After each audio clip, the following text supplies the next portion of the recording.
یہ کتا ہوتا ہے نا کتا، وہ بھی 4-5 لوگوں کو نہیں بھونکتا، ایک تو مالک کو نہیں بھونکتا، مالک کے مالک کی بیوی کو نہیں بھونکتا، مالک کے بچوں کو نہیں بھونکتا، مالک کے دوستوں کو نہیں بھونکتا، مالک کے مہمانوں کو نہیں بھونکتا، ہے یا نہیں؟ اور یہ جو ہے نا یہ کتے، یہ عجیب کتے ہیں، یہ نعوذ باللہ آقا علیہ السلام کی گھر والیاں حضور کے ازواج مطہرات ان کو بھی بھونکتے ہیں، ان کتوں نے وہ بھی نہیں پہچانا ہیں۔ اور یہ نعوذ باللہ آقا علیہ السلام کی جو دوست ہیں صحابہ کرام علیہ رضوان ان کو بھی بھونکتے ہیں۔ حضور کے جو مہمان ہیں، کتا تو مہمان کو بھی نہیں بھونکتا اپنے مالک کے۔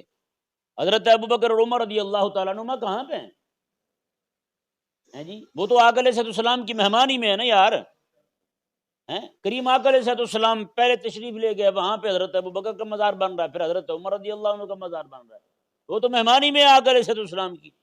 تو یہ ان ذلیلوں نے تو مہمانوں کو بھی نہیں بخشا، وہ بھی مہمان رسول اللہ علیہ السلام کے۔ اگر یہ رسول اللہ علیہ السلام کے غلام حضرت ابوبکر عمر کے خلاف بولتے ہیں تو مطلب یہ ہے انہوں نے آقا علیہ السلام کو آقا مانا ہی نہیں ہے، انہوں نے نہیں مانا آقا علیہ السلام کو اپنا آقا، حضور کو اپنا سردار مانا ہی نہیں۔ اگر مانا ہوتا تو پھر ان کے مہمانوں کی بھی عزت تکریم کرتے۔ تو اس طرح کر کے آقا علیہ السلام کے بچوں کے خلاف، حضور کی ازواج مطہرات کے خلاف، حضور کے صحابہ کے خلاف، حضور کے ساتھیوں دوستوں کے خلاف بولتے ہیں، تو یہ تو کتا چاٹانگوں والا بھی نہیں کرتا، 5 جگہوں پہ تو وہ بھی معافی دے جاتا ہے، اور یہ بھونکے ہی نہیں 5 جگہوں پہ، اور کہیں نہیں بھونکنا آتا ان کو۔